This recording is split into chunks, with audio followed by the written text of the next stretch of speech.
अमीर परिवार की आलसी बहू की सिर में जुए। दिसंबर के महीने की शुरुआत थी। ठंड भी बहुत ज्यादा हो रही थी। शहर के सबसे बड़े बंगले में पार्वती एक चेयर पर बैठी हुई थी। तभी वो अपनी बड़ी बहू गोपी को आवाज लगाती है, जो उसके बेटे करण की पत्नी थी। अरे बहू, अरे ओ बहू, कहाँ रह गई? जल्दी से मेरी चाय मुझे ला कर दे। अरे तू जानती है ना, मुझे सुबह ही सुबह चाय चाहिए होती है। जल्दी मेरी चाय ले आ बहू, ठंड में गर्म चाय की बहुत जरूरत है। तभी गोपी जल्दी से पार्वती की चाय बनाकर उसके पास लाती है। अरे बहू, कहाँ रह गई थी? अरे मेरी चाय लाने में बड़ी देर कर दी। अभी तेरे ससुर जी भी जॉगिंग करके आ जाएंगे तो उनको भी चाय चाहिए होगी। तो एक काम करना, उनकी भी चाय बना कर रख दे। माँ जी, आप तो जानती है ना, मैं इस घर में अकेली काम करने वाली हूँ। अब मुझे ही सबके काम करने पड़ते हैं, तो थोड़ी देर तो हो ही जाती है माँ जी। ऊपर से ये ठंड, उफ, इसमें काम करना बहुत मुश्किल है माँ जी। खैर छोड़िए, मैं इस घर की बहू हूँ, मुझे ही ये सब संभालना है। और माँ जी, ससुर जी की चाय भी मैंने रेडी कर ली है। जैसे ही वो आएंगे मैं उन्हें दे दूंगी। अरे बेटा, तू क्यों सारे काम खुद करती है? तुझे हम सब ने कितनी बार कहा है सर्वेंट्स रख ले, वो सारे काम कर देंगे, पर तू खुद ही नहीं मानती। एक काम करती हूँ, मैं कुछ सर्वेंट्स तेरे साथ लगवा देती हूँ। माँ जी, ये मेरा घर है, मैं इसे अपना ससुराल नहीं मानती, बल्कि अपना घर मानती हूँ। और आप भी तो मेरी माँ है। जैसे मैं अपने घर में सारे काम करती थी, वैसे ही यहाँ भी काम करती ही रहूँगी।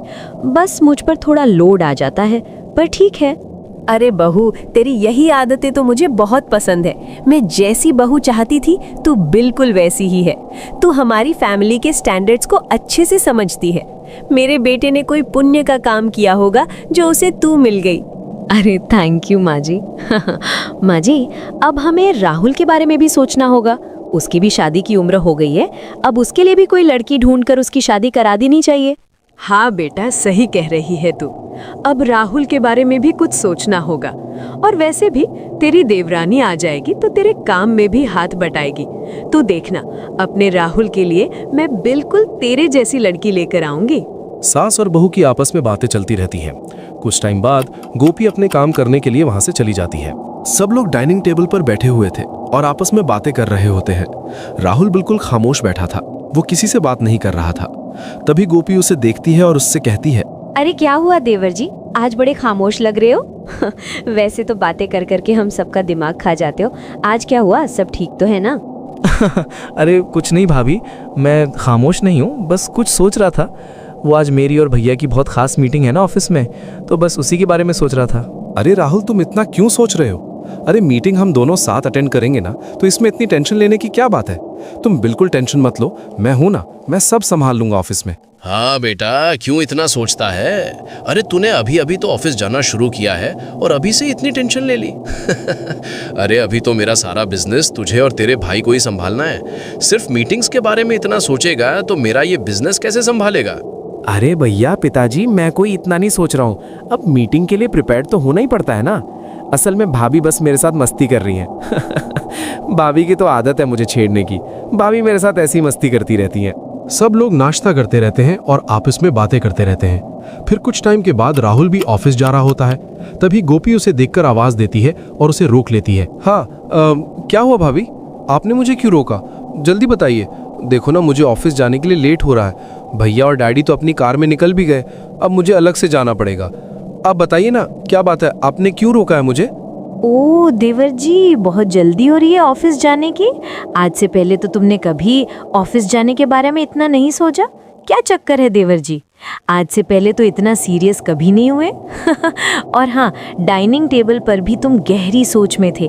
अब बता भी दो, क्या बात है? मैं तुम्हारी भाभी कम और दोस्त ज्यादा हूँ। चलो अब बताओ, क्या बात है? भाभी, कोई मेरे मन की बात नहीं जान पाता, पर आप जान लेती हो। अब आपको तो बताना ही होगा, क्योंकि मेरी लाइफ की बहुत इंपॉर्टेंट बात है। तभी तो मैं माँ और डैडी से बात करने में घबरा रहा था। अरे राहुल, क्या बात है, बताओ ना। इतना सस्पेंस क्यों बना रहे हो? वैसे भी मैंने आज तक हर बात पर सपोर्ट किया है ना। तुम टेंशन मत लो और बेफिक्र होके बताओ। हाँ भाभी, असल में वो मुझे ना एक लड़की पसंद है। वो भी मुझे बहुत पसंद करती है।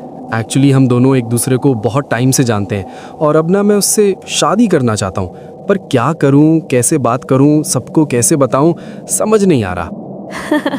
अरे बस इतनी सी बात, इसमें तुमने इतनी सी टेंशन ले ली। अरे बुद्धू, तुम्हारी शादी की उम्र हो चुकी है, अब तुम लड़की पसंद नहीं करोगे तो कब करोगे? अब तुम मुझे बताओ वो लड़की कौन है, कैसी है, कहाँ रहती है, फिर मैं माँ जी से बात करती हूँ। भाभी वही तो असल टेंशन है। अब आपको कैसे बताऊं? अब देखो हम कितना हाई स्टेटस वाले हैं, बड़े बड़े लोग पापा से मिलने आते हैं, और मैं जिस लड़की की बात कर रहा हूँ वो थोड़ी गरीब है, यानी लो स्टेटस। अब माँ पापा को ये बात कैसे बताऊं? और भाभी मैं पूजा से बहुत प्यार करता हूँ, मैं उसे छोड़ नहीं सकता।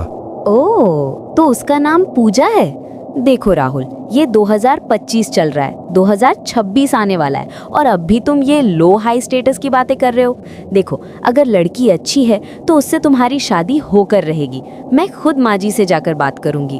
अरे थैंक यू भाभी, आपने तो मेरी सारी टेंशन कम कर दी। और हाँ, पूजा बहुत अच्छी है। आप आज माँ से बात करिए ना पूजा के बारे में। ठीक है देवर जी, अब आप ऑफिस जाइए और काम करिए। पूजा को थोड़ी देर के लिए अपने दिमाग से निकाल दीजिए। मैं अभी जाकर माँ जी से बात करूंगी। रात को जब तुम घर आओगी ना, तुम्हें गुड न्यूज़ दूंगी। उसके बाद राहुल खुश होकर वहां से चला जाता है। कुछ टाइम बाद गोपी अपनी सास के साथ बैठी होती है। तभी गोपी पार्वती से राहुल के बारे में बात करती है। अरे बहू, क्या सोच रही है बैठे बैठे? अरे मुझे भी बता, तू इतना चुप बैठती है तो मुझे अच्छा नहीं लगता। चल बता, क्या बात है? हाँ माँ जी, सोच तो रही हूँ। असल में मुझे आपसे एक बात करनी थी, बस सोच रही थी शुरू कहाँ से करूँ। वो असल में इस घर में अब खुशी के दिन आने वाले हैं माँ जी। अरे वाह बहू, इसका मतलब वो दिन आ ही गया। तू उम्मीद से है ना? अरे वाह, अब मैं अपने नाती के साथ खेलूंगी। बहू, तूने सच में दिल खुश कर दिया। अरे नहीं नहीं माँ जी, आप गलत समझ रही हैं, ऐसा कुछ नहीं है। पर हाँ, खुशी की बात है, पर जैसा आप सोच रही हैं वो बात नहीं। असल में सुबह मुझे राहुल मिला माँ जी। हमारे राहुल को एक लड़की पसंद है, और वो पागल ये बात आप सबको बताने से डर रहा था। अच्छा, तो ये बात है। खैर, ये भी खुशी की ही बात है। वैसे भी राहुल की शादी की उम्र अब हो गई है। मैं उसके लिए लड़की ढूंढती, इससे पहले उसने खुद ही लड़की पसंद कर ली। हाय, बस वो लड़की तेरे जैसी हो बहू, तो मुझे फिक्र नहीं होगी। अरे माँ जी, मेरे जैसी नहीं, मैं तो चाहती हूँ पूजा मुझसे भी ज्यादा अच्छी और समझदार हो। अब मेरी देवरानी आ जाएगी तो मेरे काम भी कम हो जाएंगे। हाँ, तू सही कह रही है बहू। तुम दोनों देवरानी जेठानी मिलकर ये घर चलाना, और मैं अब आराम करूंगी। अब मेरी रिटायरमेंट के दिन आ गए हैं। एक काम करना बहू, तू राहुल से बात करके लड़की वालों से टाइम ले ले। मैं भी सक्सेना जी से बात करती हूँ। रात का टाइम हो जाता है। राहुल भी ऑफिस से घर वापस आ जाता है। राहुल बहुत बेचैन था। वो जल्दी जल्दी गोपी के पास पहुंचता है और उससे पूछने लगता है, भाभी भाभी क्या हुआ? आपने माँ से बात की क्या? अरे मैं दिन भर यही सोचता रहा, और जानती हो भाभी, मेरा तो काम में भी ध्यान नहीं लग रहा था। अरे आप जल्दी बताइए ना भाभी, क्या हुआ? अरे देवर जी, कहते हुए बहुत अफसोस हो रहा है। मैंने माँ जी से बात की, पर माँ जी ने तो डायरेक्ट मना कर दिया। वो कह रही थी उनको अपने स्टैंडर्ड की ही बहू चाहिए। अरे अरे क्या कह रही हो भाभी? ऐसा कैसे हो सकता है? माँ जी क्यों नहीं मान रही? भाभी अब मेरा क्या होगा? मैंने आपको सुबह ही बताया था, मैं पूजा के बगैर नहीं रह सकता। मैं उससे बहुत प्यार करता हूँ। अरे अरे देवर जी, इतनी टेंशन मत लो, मैं तो मजाक कर रही थी। राहुल, तुम्हारा तो मुंह ही उतर गया था। टेंशन मत लो, मैंने माँ जी से बात की और वो मान गए हैं। तुम बस लड़की वालों से टाइम ले लो, हम उनसे जाकर मिल लेंगे। ओ भाभी, आप भी कितना मजाक करती हो। हाँ, शुक्र है माँ मान गई। अब मुझे कोई फिक्र नहीं है। भाभी थैंक यू, आपने सब कुछ संभाल लिया। जानती हो भाभी, आज रात भर मुझे नींद नहीं आने वाली, मैं इतना खुश हूँ। उसके बाद राहुल खुश हो जाता है और वहां से चला जाता है। अरे सक्सेना जी, आपसे एक जरूरी बात करनी है। राहुल को एक लड़की पसंद है और वो उससे शादी करना चाहता है। अब मैं ये सोच रही हूँ उस लड़की को देखने जाना होगा। आप क्या कहते हैं? अच्छा, तो हमारे बेटे को लड़की पसंद आ गई। वाह, ठीक है, अब लड़की देखने तो जाना ही होगा। एक काम करो, लड़की वालों से बात कर लो। जब भी वो बुलाते हैं हम उनके पास चले जाएंगे। हाँ, बस लड़की बिल्कुल मेरी बहू जैसी हो। जैसे इसने इस घर को संभाला है, बिल्कुल वैसे ही राहुल की पत्नी भी इस घर को संभाल ले। अब वो लड़की इस घर में आएगी तभी पता लगेगा वो कैसी है। कुछ टाइम बाद राहुल भी पूजा को कॉल लगाता है और उससे मीठी मीठी बातें करने लगता है। अरे राहुल, आज इस टाइम मुझे कॉल कैसे की? वैसे तो तुम कभी मुझे रात में कॉल नहीं करते, बिजी ही रहते हो। लगता है आज तुम्हें मेरी याद आ गई। बताओ बताओ, क्या बात है? अरे जानू, मुझे तो रोज ही तुम्हारी याद आती है, पर आज कुछ खास बात है जो मैं तुम्हें बताना चाहता हूँ। आज ना मैं बहुत खुश हूँ, और जानती हो, मैं जो तुम्हें बताने वाला हूँ वो सुनकर तुम भी बहुत खुश हो जाओगी। अरे राहुल, ऐसी भी क्या बात है? जल्दी बताओ ना, मुझे और इंतजार मत कराओ प्लीज। तुम जानती हो ना, मुझसे वेट नहीं किया जाता। चलो चलो, अब जल्दी बताओ ना। अरे बाबा, बताता हूँ। वो तुम मुझे हमेशा कहती थी ना, मैं अपने घर पर हमारी शादी की बात नहीं करता। आज से तुम मुझे ये बात नहीं कहोगी, क्योंकि मैंने अपने घर में हमारी शादी की बात कर ली है। और खुशी की बात ये कि सब मान भी गए हैं। अरे वाह वाह राहुल, ये तो सच में बहुत खुशी की बात है। जानती हो, मैं कब से इस टाइम का वेट कर रही थी। शुक्र है अब हमारी शादी की बात पक्की हो गई, और फिर कुछ दिन बाद हमारी शादी। राहुल, मैं बहुत खुश हूँ। राहुल और पूजा दोनों ही बहुत खुश हो जाते हैं। कुछ दिन बाद उन दोनों की शादी भी हो जाती है, और आज पूजा का उसके ससुराल में पहला दिन था, पर वो काफी टाइम से सो रही थी। पूजा, ओ पूजा, अरे कब तक सोती रहोगी? चलो ना, साथ बैठकर नाश्ता कर लेते हैं, फिर मुझे ऑफिस भी जाना है। अरे सुनो ना, कब तक सोगी? अरे राहुल, तुम जाओ ना, मुझे थोड़ी देर और सोने दो। देखो ना कितनी ठंड हो रही है, अभी मैं नहीं उठ रही। तुम जाओ, मैं अपने घर में भी आराम से ही उठती थी। तुम ऑफिस चले जाओ, हम शाम में मिलेंगे। ओह अच्छा बाबा, ठीक है, तुम सोती रहो, मुझे तो ऑफिस जाना है। चलो मैं जा रहा हूँ, और हाँ, मैं रात में आऊँगा, तब हम दोनों बैठकर बातें करेंगे। ठीक है जानू, बाय। उसके बाद राहुल वहाँ से चला जाता है, और पूजा अपने रूम में मजे से ब्लैंकेट लेकर सोती रहती है। ऐसे ही सोते सोते बहुत टाइम गुजर जाता है। अरे कहाँ है पूजा बहू? देखो तो कितना टाइम हो गया है, और ये अभी तक अपने रूम से बाहर नहीं निकली। बाप रे, इतनी देर तक तो हम सब संडे को भी नहीं सोते। अब न जाने बहू कब रूम से बाहर आएगी और कब हम उसकी रस्में करेंगे। अरे माँ जी, छोड़िए ना, आज पूजा का पहला दिन है इस घर में, सोने दीजिए उसे। हो सकता है वो अपने घर ऐसे ही सोती हो, अब उसकी आदत होगी देर तक सोने की। अब इस घर में आ गई है तो टाइम से उठना भी सीख जाएगी। अरे बहू, कभी तेरा भी इस घर में पहला दिन था। तू तो कभी देर से नहीं उठी, और कितने आराम से तूने हमारे पूरे घर को संभाल लिया। छोटी बहू को देख के मुझे लगता है अभी तक उसका बचपन नहीं गया है। माँ जी, हमें इतनी जल्दी फैसला नहीं करना चाहिए कि पूजा कैसी है। अभी वो इस घर में रहेगी तो उसकी आदतों का पता चल ही जाएगा, और मैं जानती हूँ वो बहुत अच्छी है। माँ जी, मैं एक काम करती हूँ, नाश्ता उसके रूम में ही दे आती हूँ, ऐसे पता भी चल जाएगा वो क्या कर रही है। हाँ हाँ, जा बहू जा, महारानी जी हमारे घर में आ गई हैं। अब उनके रूम तक उनके लिए नाश्ता भी लेकर जाओ। उसके बाद गोपी किचन की तरफ जाती है, वहां से नाश्ता लेती है जो उसी ने बनाया था। फिर गोपी वो नाश्ता लेकर सीधा पूजा के रूम की तरफ जाती है। रूम में जाने के बाद गोपी देखती है पूरा रूम अभी तक फैला हुआ है, और पूजा मजे से ब्लैंकेट में घुसी हुई है। ओ भाभी, आप, शुक्र है आप आ गई।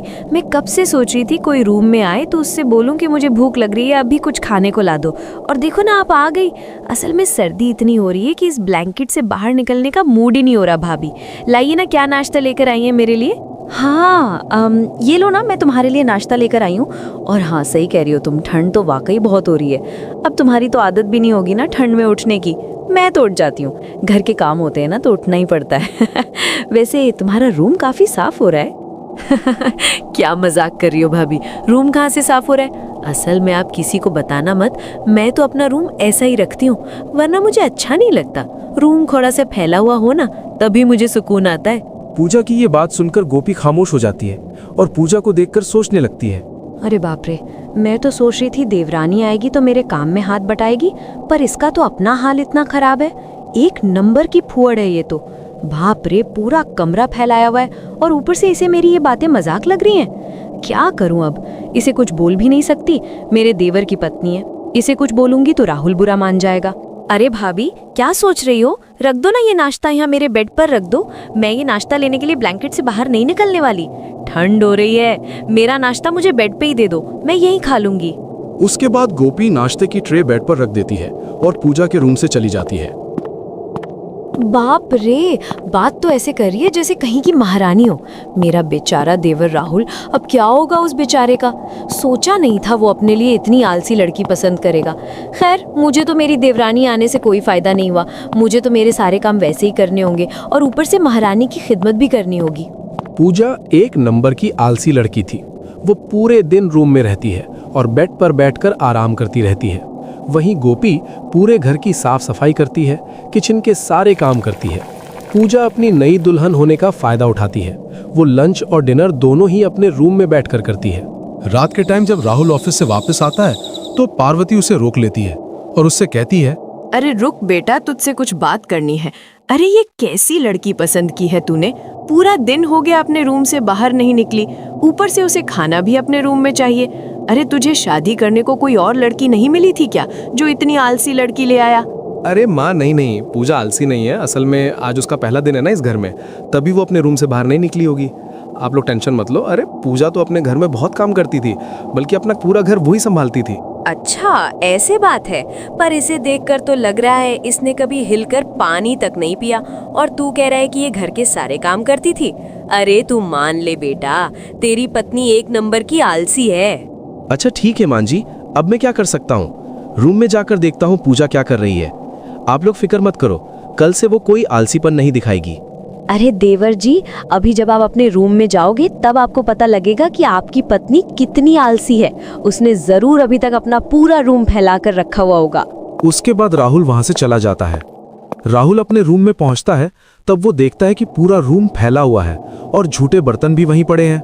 अरे राहुल, शुक्र है तुम आ गए। जानते हो मैं कितना बोर हो रही थी, रूम में बैठे बैठे मैं तो थक गई। चलो आओ, अब तुम आ गए हो, अब हम दोनों बैठकर बातें करेंगे। अरे यार पूजा, ये क्या हालत बनाई हुई है रूम की? पूरा रूम फैलाया हुआ है, और यार ऊपर से ये जूठे बर्तन, ये भी अभी तक यहीं पड़े हुए हैं। कम से कम खाना खाकर जूठे बर्तन ही किचन में रखा थी। राहुल, आज मेरा पहला दिन था इस घर में। अब क्या मुझसे पहले दिन ही सारे काम करवा लोगे? देखो, ठंड में ब्लैंकेट से बाहर निकलना मुझे पसंद नहीं। अच्छा ना जानू, ठीक है, तुम अपनी ब्लैंकेट में ही रहो। इतना गुस्सा क्यों कर रही हो? चलो हम दोनों बैठकर बातें करते हैं। राहुल की ये बात सुनकर पूजा और फ्री हो जाती है। वो दोनों ब्लैंकेट में घुसकर देर तक बातें करते रहते हैं। अब रोज पूजा ऐसा ही करती। उसका आलसीपन नहीं जा रहा था। वो पूरे दिन बेड पर बैठी रहती और वहीं बैठे बैठे खाना खाती रहती। पूजा अपने सारे काम गोपी से करवाती थी और गोपी भी उसके सारे काम कर देती थी। पर यह सब देखकर पार्वती को बिल्कुल अच्छा नहीं लगता था। अरे बहू, तू इस घर को तो संभालती है और साथ साथ उस निकम्मी पूजा का भी काम करती है। अरे बेटा, तू उसके काम क्यों करती है? राहुल उसका पति है, कम से कम वो अपने पति के तो काम कर सकती है ना। जब देखो बस खाना ऑर्डर करके अपने बेड पर बैठकर खाती रहती है और इसे कुछ नहीं आता। माँ जी, वो काम नहीं करेगी तो किसी को करना होगा ना। और वैसे भी मैं ये सारे काम बहुत पहले से करती आ रही हूँ। माँ जी, मुझे कोई प्रॉब्लम नहीं है। पूजा जैसी है उसे वैसे ही रहने दो। हो सकता है वो वक्त के साथ साथ खुद जिम्मेदार हो जाए। हाँ बेटा, अब क्या कर सकते हैं, छोटी बहू का बचपना जा ही नहीं रहा। ये सारी गलती हमारे राहुल की है। हमें तो तेरे जैसी बहू चाहिए थी और राहुल एक नंबर की आलसी लड़की को घर ले आया। वो दोनों अभी बात कर रहे थे, तभी पार्वती की छोटी बहन शांति वहां आती है और दोनों के साथ बैठकर बातें करने लगती है। अरे बहन, अच्छा किया जो तू आ गई। बड़े दिन हो गए थे तुझसे मिले हुए। जब राहुल की शादी हुई थी तभी तो हमारे घर रुकी थी, और उसके बाद अब तो हमारे घर आ रही है। हाँ बहन, टाइम ही कहाँ मिलता है, घर के कामों में लगी रहती हूँ। अरे मैं तो काफी दिन से सोच रही थी तुमसे मिलने आने का, पर आना ही नहीं हो रहा था। खैर, आज टाइम मिला तो मैं आ गई। हाँ, अच्छा किया जो आप आ गई। अब आप दोनों बैठकर बातें करो, मैं अभी जाती हूँ और जल्दी से आप दोनों के लिए गरम गरम चाय बनाकर लाती हूँ। अरे चाय तो पीते रहेंगे, पहले ये बताओ छोटी बहू कहाँ है? कहीं नजर नहीं आ रही, क्या फिर से अपने मायके चली गई है? अरे शांति, छोटी बहू के बारे में मत पूछ। वो अपने कमरे से बाहर निकलने वाली नहीं है। एक नंबर की आलसी लड़की है। अगर तुझे उससे मिलना है तो तुझे उसके कमरे में ही जाना होगा। अरे इतनी भी क्या आलसी है, अभी तो वो नई नई दुल्हन है। चलो एक काम करती हूँ, मैं उसके कमरे में जाकर ही उससे मिलती हूँ, जब तक चाय भी बन जाएगी। उसके बाद शांति वहां से चली जाती है। वो सीधा पूजा के रूम की तरफ जाती है। रूम में जाके वो देखती है पूजा बेड पे बैठी हुई है और पूरा रूम फैला हुआ है। अरे शांति आंटी, आइए ना, यहाँ बैठिए मेरे साथ। अच्छा हुआ आप आ गई। आइए बैठकर बातें करते हैं, बहुत मजा आएगा। आइए ना आंटी। अरे पूजा बेटा, ये क्या हाल बनाया हुआ है रूम का? हफ, इतना फैला कर रखा हुआ है सब कुछ, और यहाँ से तो स्मेल भी आ रही है। तौबा तौबा। अरे क्या हो गया आंटी? सब कुछ इतना अच्छा तो है, कोई स्मेल नहीं आ रही। इतना चिल माहौल बना हुआ है और आप कह रही हैं कि यहाँ रुका नहीं जा रहा। अरे बाप रे, देख देख तेरे सिर में तो जुएं भी चल रही हैं। अरे बाप रे, तू तो सच में बहुत गंदी लड़की है भाई। मैं यहाँ नहीं रुक सकती, ये जुएं मुझ पर भी चल जाएंगी। उसके बाद शांति जल्दी जल्दी वहां से चली जाती है और पार्वती के पास जाकर उसे पूजा के बारे में सब कुछ बताती है। पूजा के सिर में जुए हैं, ये बात सुनकर पार्वती को बहुत गुस्सा आता है। आए हाय हाय, छी, ये कितनी गंदी है।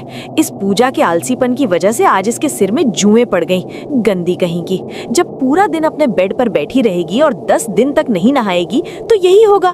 बस बहुत हो गया, आज मैं इसे बताती हूँ। मेरे घर को कचरा खाना बना दिया है। पार्वती को बहुत गुस्सा आ जाता है। फिर कुछ टाइम बाद वो पूजा को छत पे ले जाके बैठा देती है।